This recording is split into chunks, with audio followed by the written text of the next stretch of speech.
Kirefi. Walker Leoweri. Toonga Fussy muscling him back. Big roar from the crowd. Been ripped away and the Blues win it.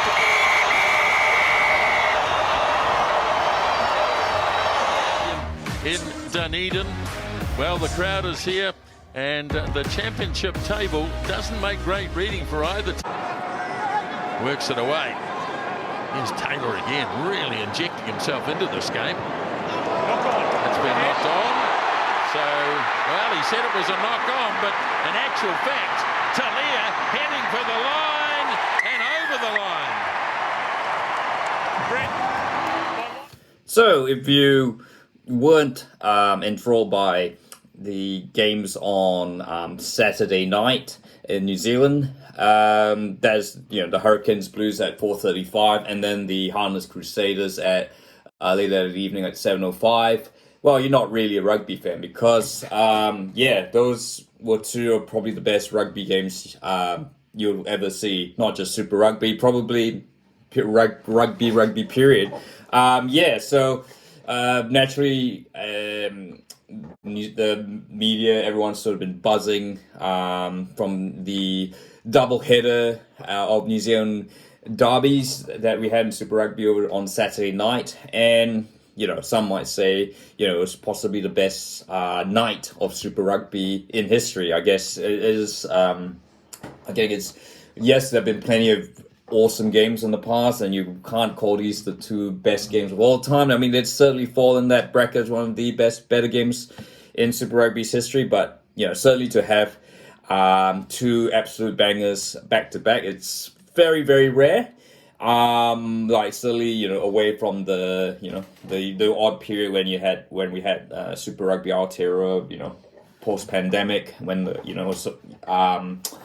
this was pretty much a scheduled competition, and to have two excellent games, I guess we shouldn't really be surprised. The Hurricanes and the Blues are, as we speak, the Blues are top of the Super Rugby table now following this win.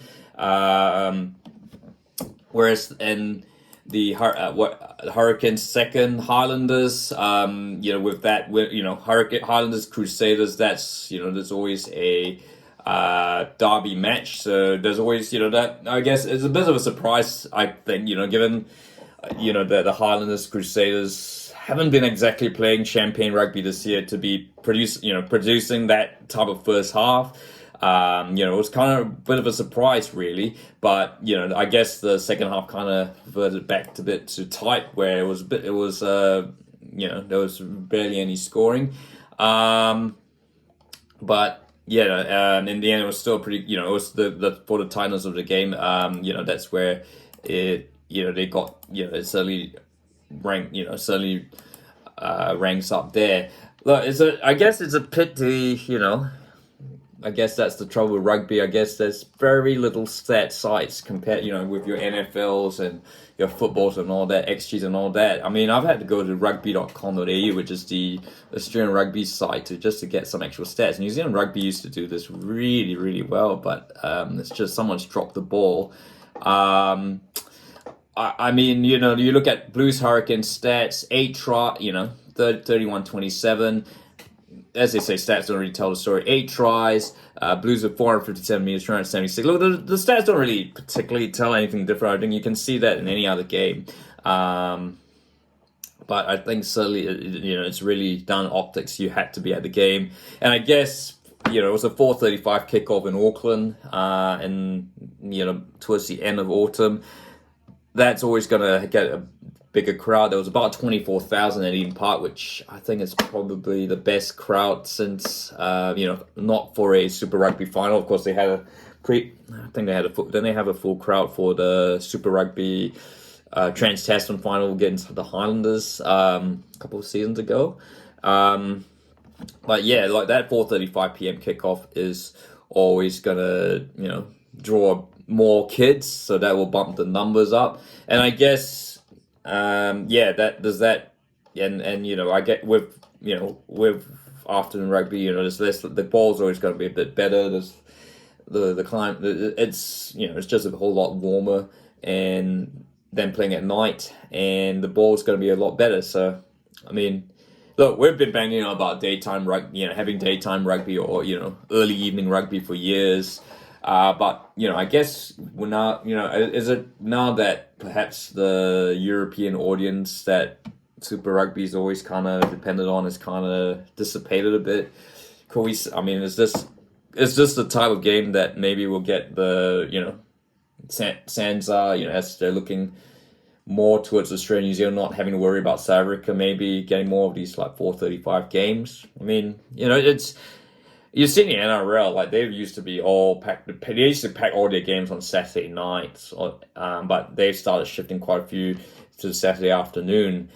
Maybe that could be the way forward. But yeah, but I guess having said that though, like the Highlanders Crusaders, yes, that was under a roof, but Forsyth Bar Stadium is always even with that roof, it is still Dunedin. It's still cold to play that.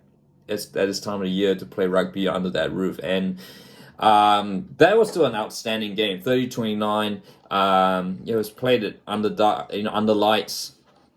The first half was just incredible from the Highlanders. Like an attack. Fakatava, look, he's got his critics, but in terms of consistency. But there's no doubting that he is probably right now, I guess, with Cam Roy got knocked out, he's probably the most electric halfback that New Zealand has right now. And I guess the question is, I guess it'd be interesting to see if with first five, if DMAC gets the start, would you have an electric halfback in Fakatava, or would you go for someone more steady like TJ Perina? We shall see. But certainly, look, Highlanders Crusaders, and interestingly enough, Crusaders scored 4 tries to the Highlanders 2, and they actually had more meters. Just crazy to think. I guess the Highlanders just with their defense and all that, that's where the difference was made. If you look at the stat game, I'll show you. It's Highlanders 2 tries, Crusaders 4, 270 meters to the Highlanders, 470 to the Crusaders, 124 carries to the Highlanders, 158 carries. Look, the Crusaders, wouldn't have thought the Crusaders, with the score that, you would have thought the Highlanders were the one with all the tries, but not the case at all. The Highlanders actually led with the tackles, 219 tackles, Crusaders 160. But ultimately, look, I think they just won where it mattered, because even breakdowns, Crusaders won 121 to 107. I guess, look, ultimately penalties, that's been a big problem with Crusaders. They consider double penalties to Highlanders, but so that's, for the Crusaders, they're saying this is possibly last chance because they've got the Brumbies or Wayne Canberra and the Blues next at home before they finish. But yes, they got Moana Pacific at home, but it could very well be too late for them. So we shall see. But we're not talking about the Crusaders again because we've done that many, many times. What are your thoughts? Was that, again, and I guess of course, you got to think of Australia, and they had, I think there was the Reds Rebels game, which was actually just as good. The Reds had to come back behind against the Rebels, and the Brumbies Waratahs. The Waratahs Brumbies, I should say, which was played in terrible conditions at the end, but, was still an outstanding game of rugby. So, booked then by 2 thrashings, sadly to the Pacific Island teams, Sparta Chiefs, and the Force of all teams. It was an all in all probably the best weekend that this current Super Rugby Pacific ever had. So what are your thoughts? Was that the best Saturday of rugby that certainly New Zealand has seen in a long time? What other occasions where we've had 2 absolute belters back to back? I'd like to hear your thoughts. And look, I guess, is afternoon rugby the key? Is this the 4:35 kickoff? Should there be more of those going forward to improve the product? I guess, particularly now where that Super Rugby Pacific is pretty much Australia, New Zealand, Pacific Islands. Should we be seeing more of that towards the 4:35, maybe 5 p.m.? We shall see. I'd like to hear your thoughts. If you like this video, feel free to like and don't forget to subscribe.